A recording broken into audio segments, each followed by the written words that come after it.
Salut les amis, j'espère que vous allez très bien et je suis ravi de vous retrouver à nouveau sur Easy Training pour une nouvelle vidéo. Je tenais déjà à remercier tous ceux qui ont en effet choisi de nous suivre dans nos aventures, de s'abonner à notre chaîne et de partager à leur réseau.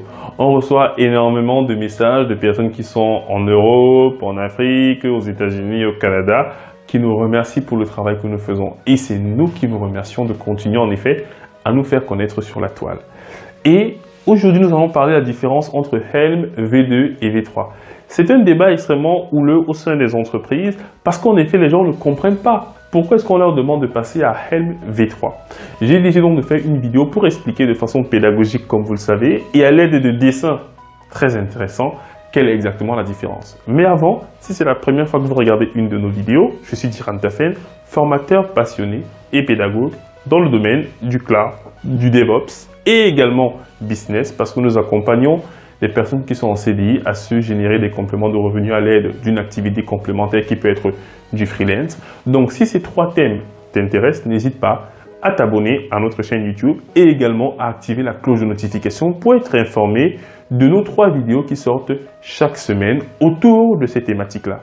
Et tu peux également, et tu as le droit, de partager nos vidéos sur tes différents réseaux sociaux et partager également avec tes collègues en entreprise, tes amis, pour continuer en effet à faire connaître cette initiative qui vise essentiellement à apporter de la connaissance aux gens, mais en utilisant donc des termes simples, des termes de terrain, des termes pratiques, pragmatiques, pédagogiques, des explications qui sont le fruit en effet de recherche et également de formations animées sur le terrain. Parce que ça fait plusieurs années que je sillonne en effet la France en formant des gens et ce que j'ai compris, c'est que les gens ont besoin de termes simples et de schémas construits en live pour mieux comprendre ces différentes notions. Donc sans plus tarder, nous allons débuter notre sujet.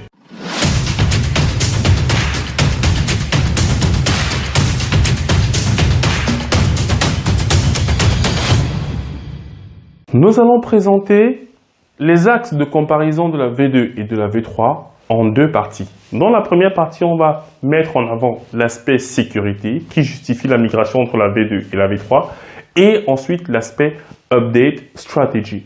Donc, je vous invite à rester jusqu'à la fin de la vidéo parce que le deuxième élément est extrêmement méconnu des ingénieurs Kubernetes, des personnes qui travaillent sur Kubernetes et qui travaillent avec Helm. Généralement, les gens connaissent énormément la première raison, mais la deuxième, elle est souvent un peu floue et même inconnue. Moi-même, je l'ai connue il y a de cela 2 semaines pour dire la vérité.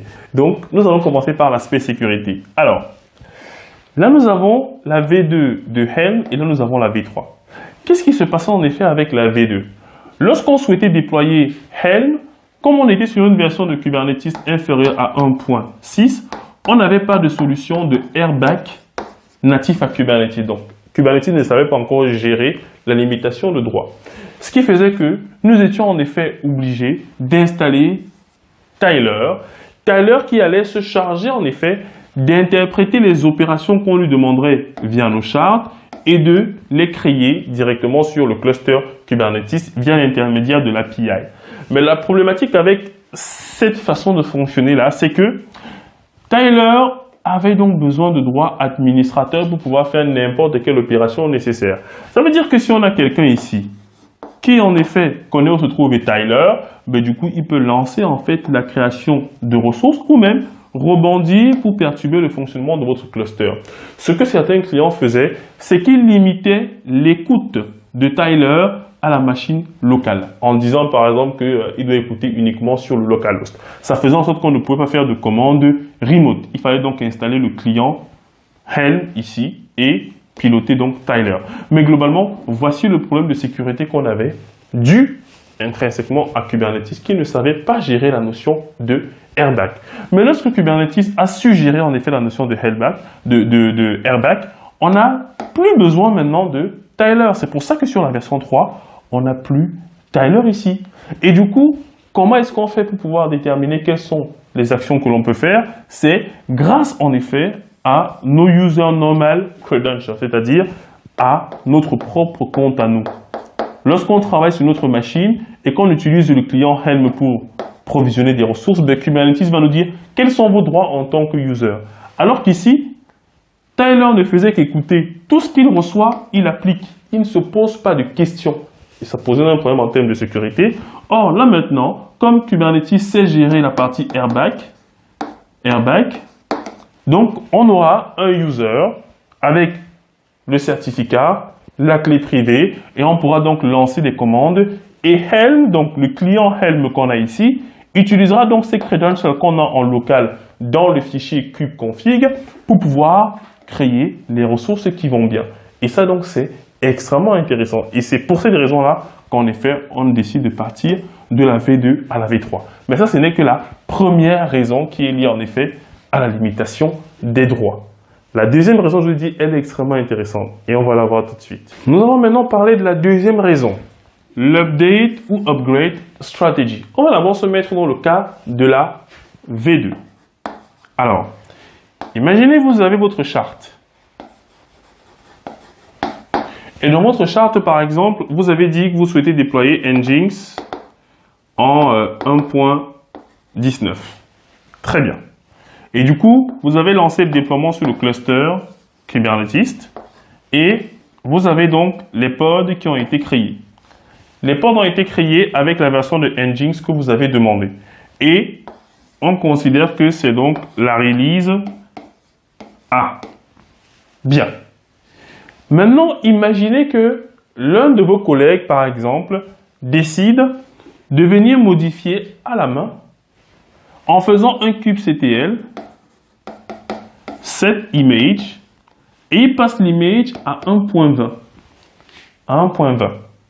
Donc là, les images vont passer à 1.20 sur l'ensemble des éléments. Mais ça reste en effet toujours la release 1.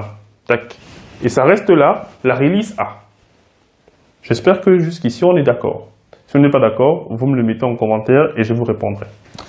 Ensuite, vous venez et vous constatez qu'en effet, cela a changé. Vous remarquez que l'image de l'application est en 1.20. Et qu'est-ce que vous faites pour y remédier, vous que vous utilisez Helm? Mais vous tentez un Helm avec un rollback. Sauf qu'en version 2, qu'est-ce qu'il va vous dire? Il va vous dire, moi d'après ce que je constate, c'est que je n'ai qu'une seule release de ton déploiement, donc je n'ai rien à faire. Est-ce que vous comprenez bien ce qui va se passer? Je répète encore. Lorsqu'on va demander qu'il fasse un rollback sur la version précédente, il va dire, mais moi je suis toujours sur la release A. Je n'ai eu à faire aucune action. Moi, Helm, je n'ai fait aucune action. Donc, je n'ai rien à faire. Et ça, c'était la méthode Two-Way Update Strategy. C'était la méthode Two-Way, c'est-à-dire, il utilise en fait deux éléments. Il utilise le précédent chart et le nouveau chart. C'est comme ça qu'il faisait. À aucun moment, il ne regardait ce qu'il y avait d'effectif ici. Et c'était ça, en fait, la limite de la V2. C'est qu'au niveau de la gestion de release, il n'était pas capable de détecter l'existant. Et ça pose énormément de problèmes. C'est pour cette raison qu'on a donc changé l'approche et on est passé donc avec la V3 au three-way. Donc avec la V3, on a dit, en plus donc du chart qui est ici, on va également essayer de générer une sorte de delta liée en effet à ce dernier-ci. Ça veut dire que lorsque votre collègue en effet il va modifier et lorsqu'on va vouloir faire le rollback, qu'est-ce qui va se passer? Il va comparer ce qu'il y a ici, donc ça va donner lieu à une release, c'est-à-dire il va se dire ceci, il va dire actuellement je vois qu'il y a là 1.20 concrètement sur le cluster et ici j'avais la 1.19.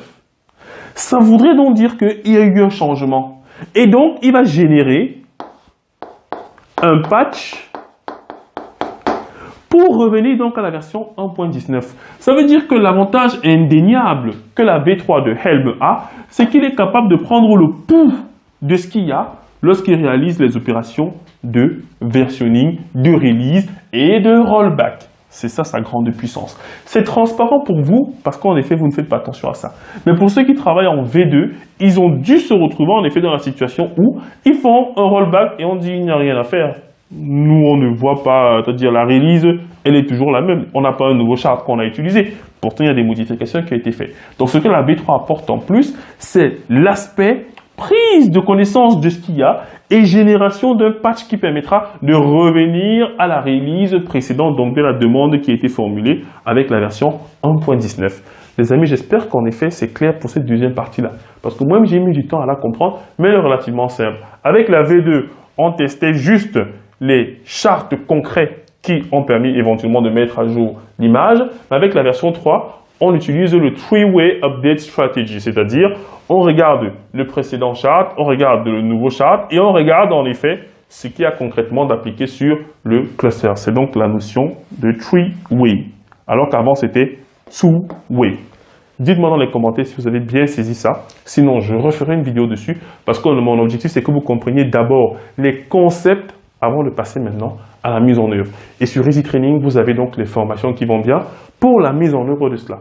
Mais mon objectif dans cette chaîne YouTube, c'est que les concepts soient clairement expliqués parce qu'un concept qui est clair au niveau de la théorie, mais la pratique en effet est cool de source. Et mon but, c'est de démystifier ces concepts qui peuvent paraître être flous. Donc, si en effet vous avez apprécié cette vidéo et cette façon de présenter, n'hésitez pas à nous laisser un like et un commentaire pour nous encourager ou alors des questions ou des remarques qui peuvent même être des critiques parce que notre but c'est de nous améliorer. Vous aviez parlé du son, on a pris le matériel qui va bien, on a amélioré l'éclairage et nous sommes toujours prêts à nous améliorer. Donc, n'hésitez pas à nous faire des commentaires, à partager la vidéo à votre réseau parce que je suis persuadé que certains managers et architectes ne sont pas au courant de cela parce que moi-même j'ai eu découvert et j'en ai parlé même à des architectes beaucoup plus chevronnés que moi qui en effet m'ont dit ah on ne savait pas et donc c'est intéressant cela, c'est pour ça que j'ai fait une vidéo et ça me permet aussi de répondre à ceux qui font notre bootcamp et donc la prochaine promotion va débuter en mars. C'était Diran Tafen, votre formateur hyper, super, méga passionné et je vous dis à bientôt avec mon tableau blanc. À très bientôt. Ciao, ciao.